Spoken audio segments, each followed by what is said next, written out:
Guys welcome back to a new video. അപ്പോൾ ഞാൻ ഗോവയിൽ പോയ സമയത്ത് എനിക്ക് ട്രെയിനിൽ എന്തൊക്കെയാണ് ഫുഡ് കിട്ടിയത്, രാവിലെ ഉച്ചയ്ക്ക് വൈകിട്ട് 3 നേരം ഞാൻ എന്താണ് കഴിച്ചതെന്നാണ് ഈ ഒരു വീഡിയോയിൽ കാണിച്ചു തരാൻ വേണ്ടിയിട്ട് പോകുന്നത്. അപ്പോൾ നമുക്ക് ആദ്യം തന്നെ രാവിലത്തെ ഫുഡാണ് കിട്ടിയത്. രാവിലെ നമുക്ക് 2 ബ്രെഡ്, കുറച്ച് പട്ടാണി, ഒരു ടൊമാറ്റോ സോസ്, ഒരു മുട്ട പൊരിച്ചത്, ഇത്രയാണ് നമുക്ക് കിട്ടിയത്. ഇത് നമുക്ക് ഇതുപോലൊരു സാൻഡ്വിച്ച് ആക്കിയിട്ട് കഴിക്കാം, അല്ലെങ്കിൽ ഓരോന്നോരോന്നായിട്ട് കഴിക്കാം. ഞാൻ ഒരു സാൻഡ്വിച്ച് പോലെ ആക്കിയിട്ടാണ് കഴിച്ചത്.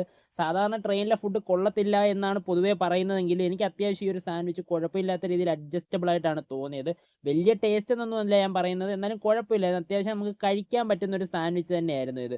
അങ്ങനെ രാവിലത്തെ ഫുഡും കാര്യങ്ങളൊക്കെ അങ്ങനെ കഴിഞ്ഞു. പിന്നെ ഫുഡ് കഴിഞ്ഞ ഉടനെ തന്നെ നമുക്ക് ചായ വന്നിട്ടുണ്ടായിരുന്നു.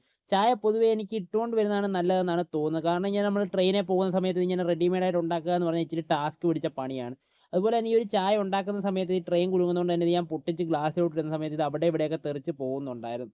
പിന്നെ ഈ ഒരു പാൽപ്പൊടിയുടെ കാര്യം പറയുകയാണെങ്കിൽ ഇതിൽ പാൽപ്പൊടിയുടെ അളവ് വളരെ കുറവായിരുന്നു. അതുകൊണ്ട് തന്നെ നമുക്ക് ചായ കുടിച്ചപ്പോൾ ഒരു പച്ചവെള്ളം കുടിച്ച പോലെയാണ് തോന്നിയത്. പിന്നെ ഞാൻ പഞ്ചാര പൊട്ടിച്ചിട്ട സമയത്ത് എനിക്ക് പഞ്ചാര എന്താണ് പറയുന്നത്, പഞ്ചാര കൂടുതലായിട്ടാണ് തോന്നിയത്. ഒത്തിരി പഞ്ചാര വന്നേക്കുന്ന പോലെയാണ് തോന്നിയത്. അതുകൊണ്ട് ഞാൻ പകുതി പഞ്ചാര ആദ്യം ഇട്ടുള്ളൂ.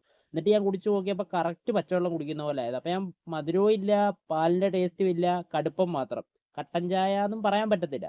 അപ്പോൾ ഞാൻ ബാക്കി പഞ്ചാരയും കൂടി ഇട്ട് ഇളക്കി നോക്കി. എന്നിട്ടും എനിക്ക് മധുരം അങ്ങോട്ട് ഫീൽ ചെയ്യുന്നില്ല ഒട്ടും. ചിലപ്പോൾ എൻ്റെ നാക്കിൻ്റെ പ്രശ്നമായിരിക്കും, എനിക്കറിയത്തില്ല. പക്ഷേ എൻ്റെ കൂടെയുള്ളവർക്കും മധുരവും കാര്യങ്ങളും ഒന്നും ഫീൽ ചെയ്തിട്ടില്ലായിരുന്നു. അങ്ങനെ എങ്ങനെയൊക്കെയോ ഞാൻ ആ ഒരു ചായ കാണലൊക്കെ ട്രെയിനിലിട്ടു, കുടിച്ചു നോക്കി.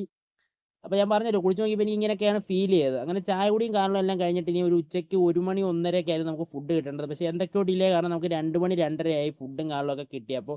അപ്പോൾ 2 മണി 2:30 ആ ഒരു സമയത്ത് നമ്മൾ നല്ല രീതിയിൽ വിശന്നിരിക്കും. അപ്പോൾ ആ ഒരു ടൈമിൽ നമുക്ക് കിട്ടിയ ഫുഡും കാണലുമൊക്കെയാണ് ഇത്. 2 ചപ്പാത്തി, ഡാൽ കറി, ചിക്കൻ കറി, 2 വാ ചോറ്. 2 വാ ചോറ് മാത്രമേ അതിലുള്ളായിരുന്നു. ഈ ഡാൽ കറി ഒട്ടും കൊള്ളത്തില്ല. ചിക്കൻ കറി പച്ചവെള്ളം പോലെയായിരുന്നു ഇരുന്നത്. അത് കഴിഞ്ഞ് നമുക്ക് വൈകിട്ടൊരു ചായയും ഒരു കടിയും ഉണ്ടായിരുന്നു. ആ കടിക്കകത്ത് ഫില്ലിംഗ് ഒന്നും ഇല്ലായിരുന്നു.